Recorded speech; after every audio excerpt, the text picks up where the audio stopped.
You can't connect the dots looking forward. You can only connect them looking backwards.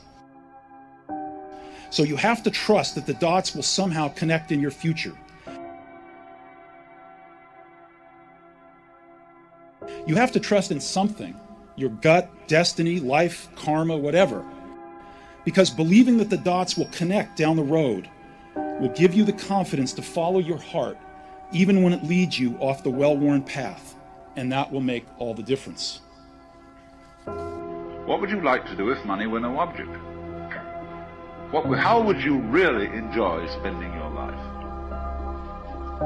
Well, it's so amazing. As a result of our kind of educational system, crowds of students say, well, we'd like to be painters, we'd like to be poets, we'd like to be writers, but as everybody knows, you can't earn any money that way. Or another person says, well, I'd like to live an out-of-doors life and ride horses. If you say that getting the money is the most important thing, you will spend your life completely wasting your time. You'll be doing things you don't like doing in order to go on living, that is, to go on doing things you don't like doing, which is stupid.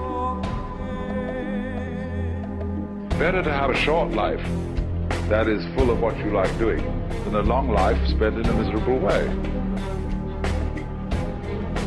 And after all, if you do really like what you're doing, it doesn't matter what it is, you can eventually turn it, you could eventually become a master of it. The only way to become a master of something is to be really with it. And then you'll be able to get a good fee for whatever it is. But it's absolutely stupid to spend your time doing things you don't like in order to go on spending things you don't like, and doing things you don't like, and to teach your children to follow in the same track. And so, therefore, it's so important to consider this question: what do I desire? Your time is limited, so don't waste it living someone else's life. Don't be trapped by dogma, which is living with the results of other people's thinking. Don't let the noise of others' opinions drown out your own inner voice. And most important, have the courage to follow your heart and intuition. They somehow already know what you truly want to become. Everything else is secondary. You've got to find what you love, and that is as true for work as it is for your lovers. Your work is going to fill a large part of your life, and the only way to be truly satisfied is to do what you believe is great work. And the only way to do great work is to love what you do. If you haven't found it yet, keep looking and don't settle. As with all matters of the heart, you'll know when you find it.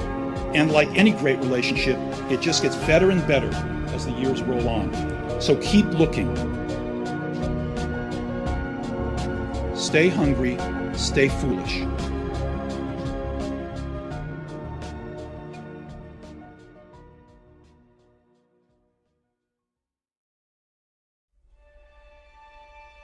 Imagine, if you will, being on your deathbed and standing around your bed, the dreams given to you by life, the ideas that you never acted on, the talents, the gifts, the abilities that you never used. And there they are, standing around your bed, looking at you with large, angry eyes, saying, "We came to you, and only you could have given us life, and now we must die with you forever." And the question is, if you died this very moment, what will die with you? What dreams, what ideas, what talents, what greatness that you showed up to bring?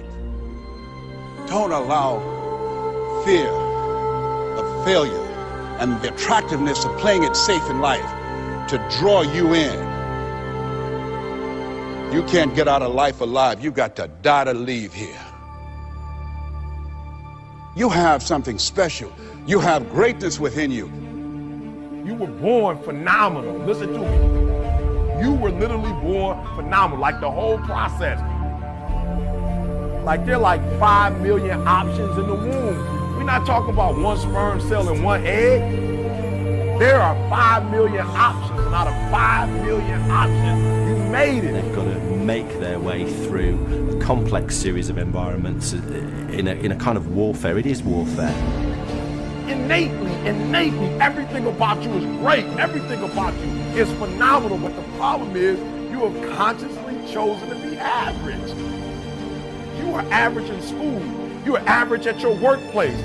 Everything you do is average. And not because it's average, but because you made a decision. You made a choice to be average. Why? Because the people around you are average. Or maybe you grew up in an average environment, or went to an average school, or you work for an average company, so you decided. You've decided to go against who you are. You've decided to go against who you are. So that's why you go to the basketball games. That's why you spend hours watching your favorite athlete, right? Because when you watch them, there's something about you that's attracted to that greatness, because there's something in you that's great. That's why you put those headphones on and you just shut the whole world out and you listen to your favorite artist, you listen to them sing, or you listen to them rap, and deep down inside, you hurt when you listen because it should be you. You are attracted to greatness because greatness is all in you.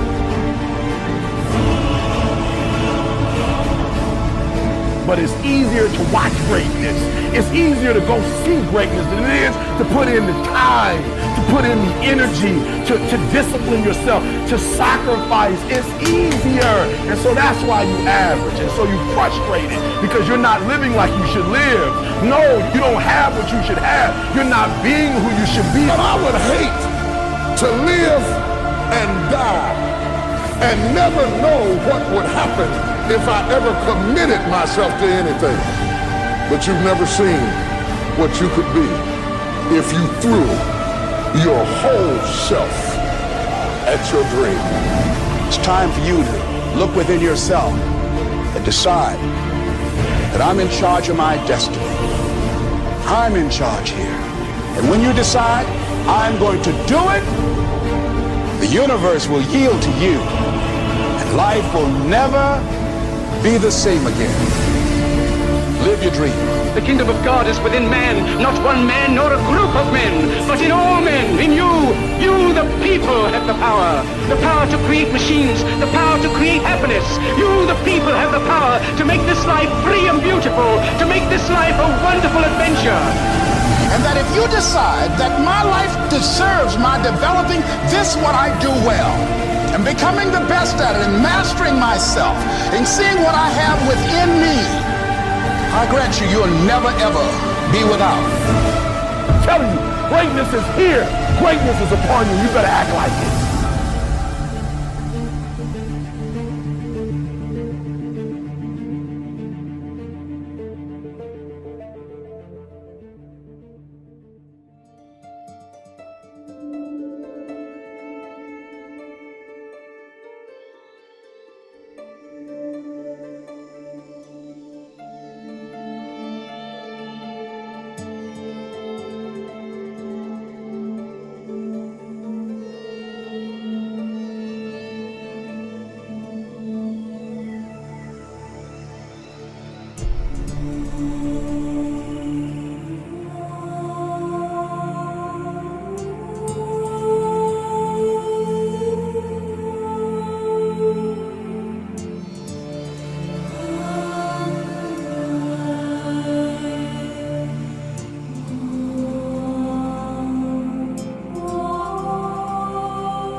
you.